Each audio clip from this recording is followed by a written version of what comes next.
Lucrecia Borgia convirtió su lecho nupcial en un campo de batalla político, una noche de pasión vigilada que transformó una víctima en la arquitecta del poder renacentista. A las 3 de la madrugada del 2 de febrero de 1502, un grito penetrante atravesó los corredores de piedra del castillo estense. No era un grito de miedo ni de agonía, sino algo mucho más inquietante. Los guardias bajaron la mirada en silencio, mientras diplomáticos y cortesanos intercambiaban miradas tensas, todos plenamente conscientes de que lo que oían no era una pasión ordinaria, sino la ejecución del ritual más peligroso y secreto del poder en la Europa renacentista. En ese amanecer helado, mientras Ferrara dormía bajo una luna rojo sangre, se desarrolló en las cámaras ducales un evento que alteraría el equilibrio de la política italiana. Algo tan íntimo y a la vez tan estratégico que los documentos oficiales lo mantuvieron oculto durante casi 5 siglos. Cuando esos papeles salieron a la luz, revelaron cómo una mujer de 22 años transformó su cuerpo en el arma diplomática más devastadora que su mundo había visto jamás. Imagina una cámara real donde cada suspiro y cada jadeo se trata como moneda de cambio. Donde la carne de una mujer se convierte en campo de batalla y la consumación del matrimonio se lleva a cabo no como romance, sino como guerra ritualizada capaz de derrocar dinastías y cimentar imperios. Lo que estás a punto de descubrir no es solo la verdad de una noche de bodas escandalosa. Es la revelación de un protocolo político tan secreto y tan explícitamente sexual que permaneció enterrado en los archivos más confidenciales de Europa durante siglos. Esta es la historia de cómo Lucrecia Borgia, hija de un papa y 2 veces viuda por asesinatos políticos, pasó de víctima a depredadora. Como una sola noche de intimidad cuidadosamente observada se convirtió en la piedra angular de una dinastía. Una noche de la que se hablaba en susurros, como 3 palabras pronunciadas por un canciller real, suficientes para explicar por qué esta mujer, tanto temida como deseada, moldeó para siempre el destino de Italia. Prepárate. Lo que ocurrió antes del amanecer destrozará todo lo que creías saber sobre sexo, poder y política en el Renacimiento. Si tu corazón ya late rápido solo con este vistazo a las cámaras prohibidas de la historia, imagina lo que viene después.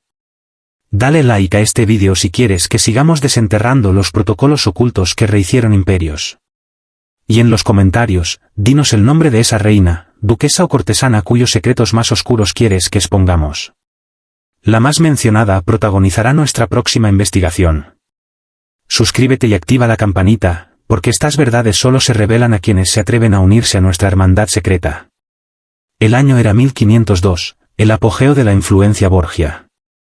Rodrigo Borgia, el Papa Alejandro V, había asegurado el control de Italia mediante matrimonios que convirtieron a sus hijos en armas sobre el tablero político. En este clima volátil, Lucrecia era mucho más que una novia noble. Era la encarnación misma de la diplomacia sexual. Italia estaba fragmentada en poderes rivales donde cada unión entre aristócratas funcionaba como un tratado, cada lecho nupcial como un campo de batalla. Los ducados de Ferrara, Milán, Nápoles y los estados pontificios se mantenían unidos por alianzas frágiles selladas entre sábanas de seda. El matrimonio aquí no era cuestión de amor. Era supervivencia. Para la familia de Ferrara, las apuestas eran de vida o muerte. El duque Ercole había jugado el futuro de su dinastía en esta alianza con los Borgia. Su hijo y heredero, Alfonso se convertiría en el instrumento vivo de esa apuesta. Las negociaciones concluyeron el 30 de diciembre de 1501 con términos que revelaban cuán transaccional era realmente este matrimonio. La dote de Lucrecia fue de 100.000 ducados de oro, suficiente para financiar ciudades enteras durante un año.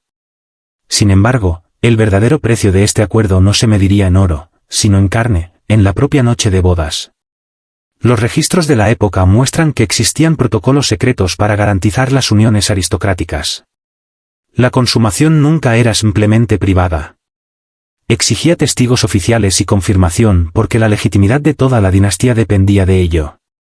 La primera noche de matrimonio se convertía en una cuasi representación pública donde el resultado en la cama decidía el destino de naciones. La fecha elegida, el 2 de febrero, no era casualidad. Era la fiesta de la purificación de la Virgen, un día santo católico. Al alinear el lecho nupcial con el ritual sagrado, los Borgia y los fusionaron lo divino y lo carnal, convirtiendo esta consumación no solo en un acto sexual, sino en un rito de santificación dinástica. Lucrecia entró en Ferrara cargando el peso de 2 matrimonios desastrosos. A los 22 años, su belleza, descrita por el poeta Pietro Bembo como rara y luminosa, solo era rivalizada por su reputación manchada de sangre. Su primer esposo, Giovanni Sforza, huyó tras ser acusado de impotencia. El segundo, Alfonso de Aragón, fue estrangulado dentro del Vaticano, víctima de intrigas papales. Esta novia no era inocente.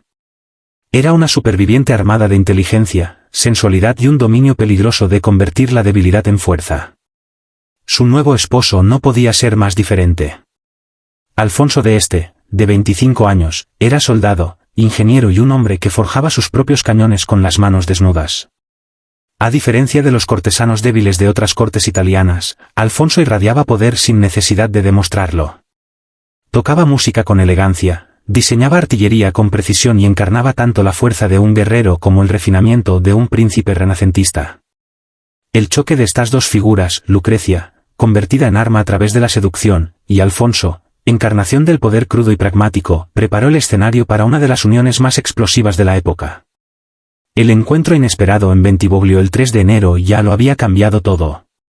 En ese encuentro privado, Lucrecia y Alfonso descubrieron una chispa de atracción real, algo que nadie había planeado y que complicaría los fríos cálculos de la estrategia política.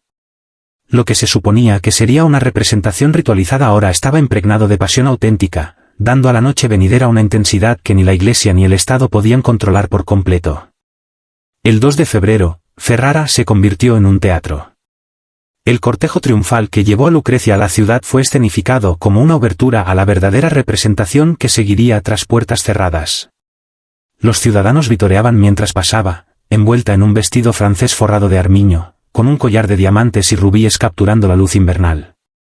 Pero mientras el pueblo aplaudía, otra representación ya se preparaba en secreto.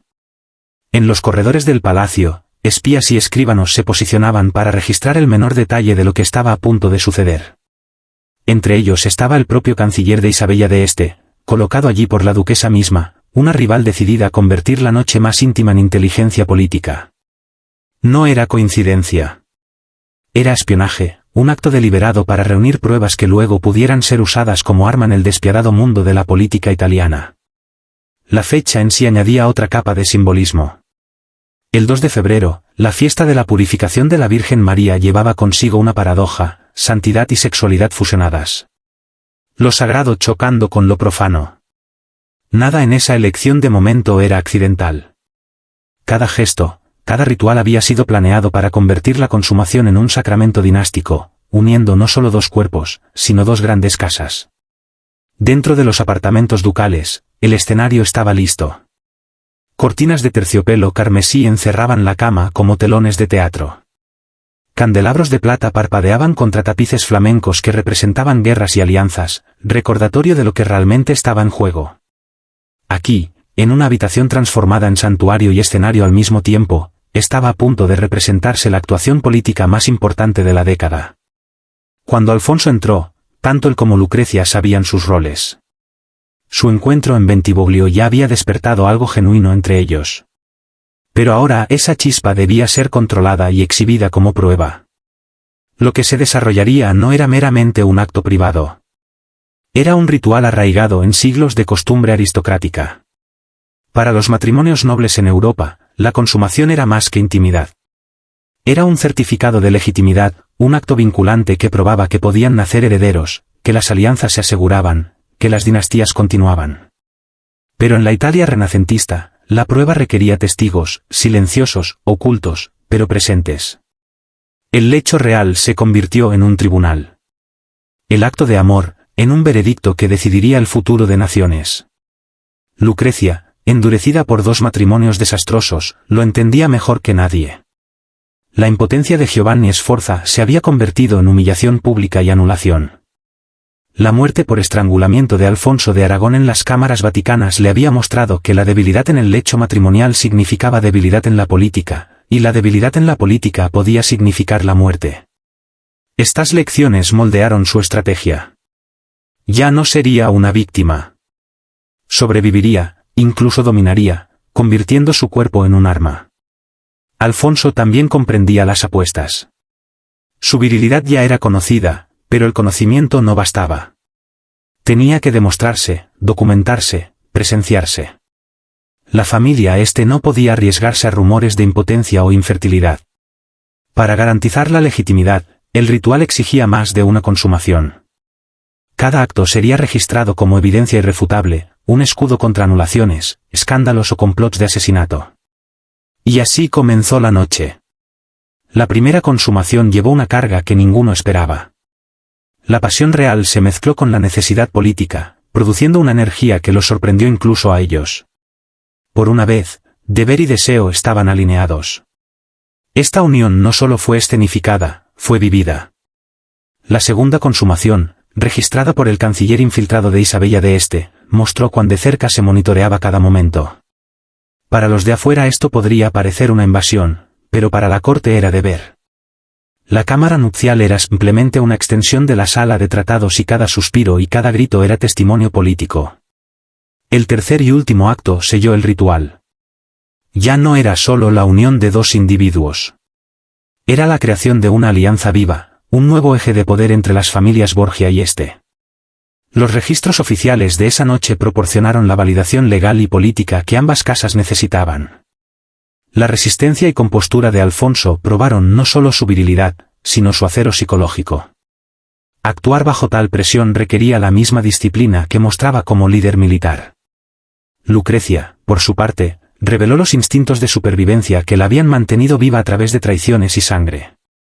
Juntos transformaron una prueba peligrosa en triunfo. Esta noche de pasión, presenciada, documentada y santificada, no fue solo sobre amor. Fue política. Fue poder. La capacidad de Lucrecia para transformar la debilidad en poder, convirtiendo su propio cuerpo en escudo contra la destrucción política, estableció un precedente que resonaría a lo largo del Renacimiento. Las notas meticulosas del canciller oficial se convirtieron en más que chismes o escándalo. Se convirtieron en un documento vinculante, un certificado de legitimidad dinástica que pudo proteger la unión Este-Borgia durante décadas.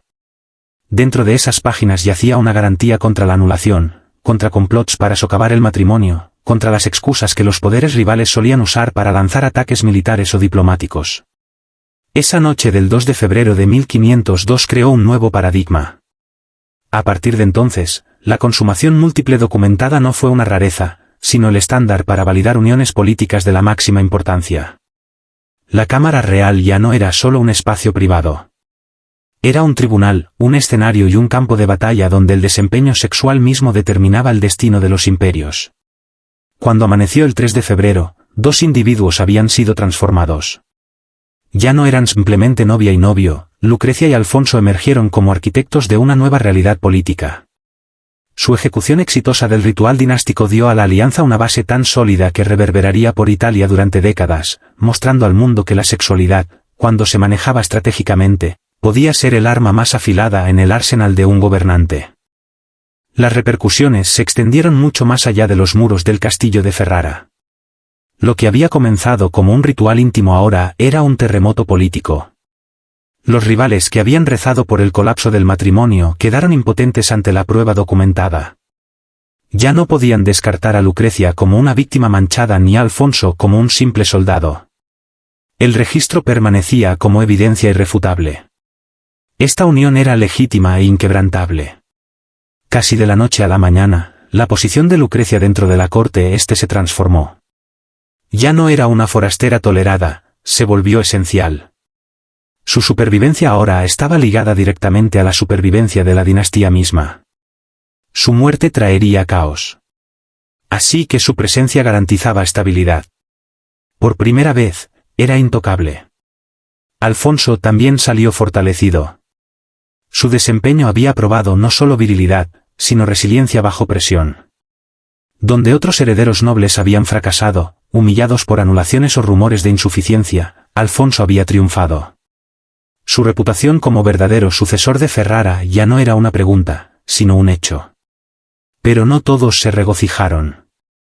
Isabella d'Este, que siempre había dominado la vida cortesana como la estrella indiscutida, ahora enfrentaba a una rival peligrosa. El éxito de Lucrecia la había convertido de objetivo en fuerza. La rivalidad entre las dos mujeres, ya tensa desde su primer encuentro en Malalbergo, ahora estalló en una guerra silenciosa. Ferrara se convirtió en escenario de combate psicológico. Gestos sutiles, rumores susurrados, concursos callados por influencia que moldearían la corte durante años. La alianza también reconfiguró la geopolítica italiana. Francia, España y los ducados rivales se vieron obligados a reconocer el bloque este Borgia como un poder consolidado. Los cálculos diplomáticos cambiaron. Tratados, rutas comerciales y estrategias militares tuvieron que redibujarse alrededor del hecho de que Borgias y Este se habían fusionado con éxito. Sin embargo, la política no fue el único campo de batalla. El 5 de septiembre de 1502, Lucrecia dio a luz a una hija nacida muerta tras convulsiones en el parto. Los rumores estallaron inmediatamente. ¿Fue la niña concebida en la noche de bodas o antes, durante sus encuentros secretos con Alfonso previos a Ferrara? Los cronistas se obsesionaron con la cronología porque la paternidad no era solo personal, era prueba política de legitimidad. Lucrecia casi muere ella misma, atacada por fiebre puerperal. Muchas mujeres no sobrevivían. Su recuperación fue vista por los contemporáneos como prueba de favor divino, evidencia de su fuerza y reassurance de que aún podía dar herederos. Pero la prueba la cambió. Enfrentarse a la muerte en el parto endureció su convicción de que sobrevivir en este mundo requería más que belleza u obediencia. Requería estrategia. Esta nueva claridad la llevó por otro camino peligroso. Alrededor de un año después, inició una relación con Francesco Gonzaga, marqués de Mantua y esposo de su amarga rival, Isabella de Este. Fue un afer nacido no solo de pasión, sino de cálculo. Al elegir al propio esposo de Isabella, Lucrecia golpeó el orgullo de su rival mientras aseguraba otra línea de protección política. La relación se mantuvo cuidadosamente oculta, pero su impacto fue sísmico. Las cartas entre Lucrecia y Francesco, descubiertas siglos después, revelan tanto emoción auténtica como astucia política. No solo lo manipulaba. En Francesco encontró una conexión genuina, pero que también funcionaba como seguro contra sus enemigos. Su habilidad para equilibrar este afer mientras preservaba su matrimonio con Alfonso mostró el dominio que había desarrollado sobre la diplomacia sexual. Ya no era solo una superviviente. Era una estratega, tejiendo redes de intimidad y lealtad que podían protegerla contra cualquier amenaza. Para Isabella, el afer fue devastador. Perder influencia en la corte era una cosa, pero perder la atención de su esposo ante Lucrecia era un ataque tanto personal como político. La rivalidad que siguió perseguiría a la corte de Ferrara durante décadas. Para Isabella de Este, la revelación de que su esposo había caído en los brazos de su rival más feroz era más que humillación. Era una catástrofe política. Los susurros cortesanos se convirtieron en dagas. La misma mujer que había buscado disminuir había contraatacado con un arma que Isabella misma había dominado, la influencia a través del deseo. Lucrecia no solo se había vengado, había redefinido el juego, mostrando que la intimidad podía ser usada como arma tan efectivamente como los ejércitos.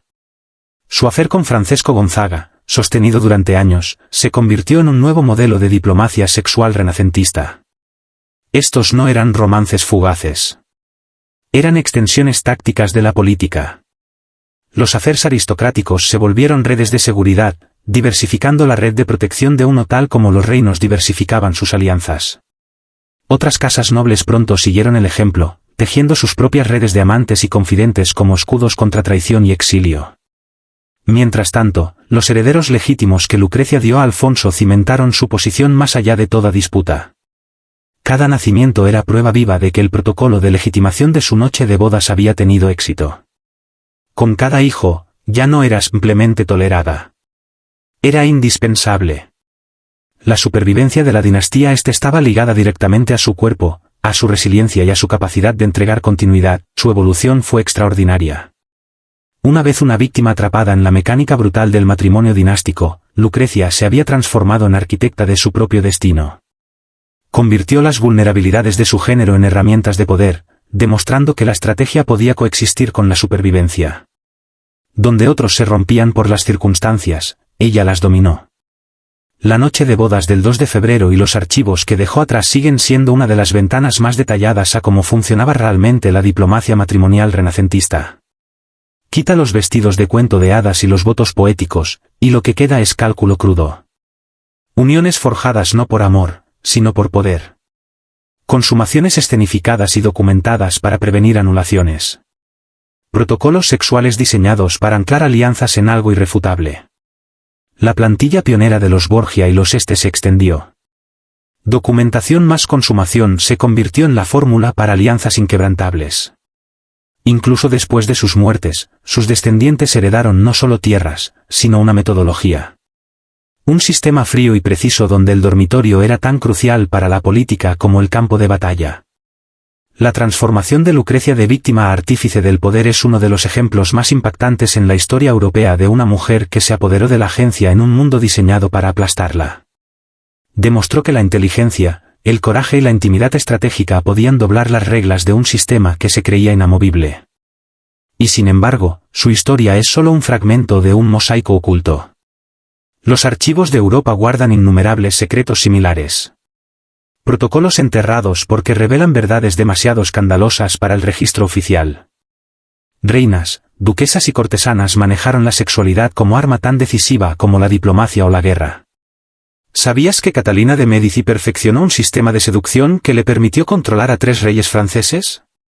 Que el dominio de Ana Bolena de la política erótica rompió la unidad católica de Inglaterra y dio origen a una nueva religión. Que Isabel de Castilla aseguró la unificación de España orquestando una consumación tan minuciosamente presenciada que requirió 5 cancilleres oficiales. Esas mujeres nunca fueron pasivas. Fueron jugadoras letales en un juego peligroso, reescribiendo las reglas desde dentro de jaulas doradas. Si este vistazo al mundo de Lucrecia te ha inquietado, si te ha mostrado que las verdades más prohibidas de la historia son mucho más fascinantes que los mitos sanitizados, entonces solo has arañado la superficie. Ocultos en los archivos secretos de Europa hay sistemas enteros de diplomacia de alcoba que rehicieron imperios. El pasado aún guarda secretos, y estás a punto de descubrirlos. Por favor, dale like y suscríbete al canal. Nos vemos en el próximo.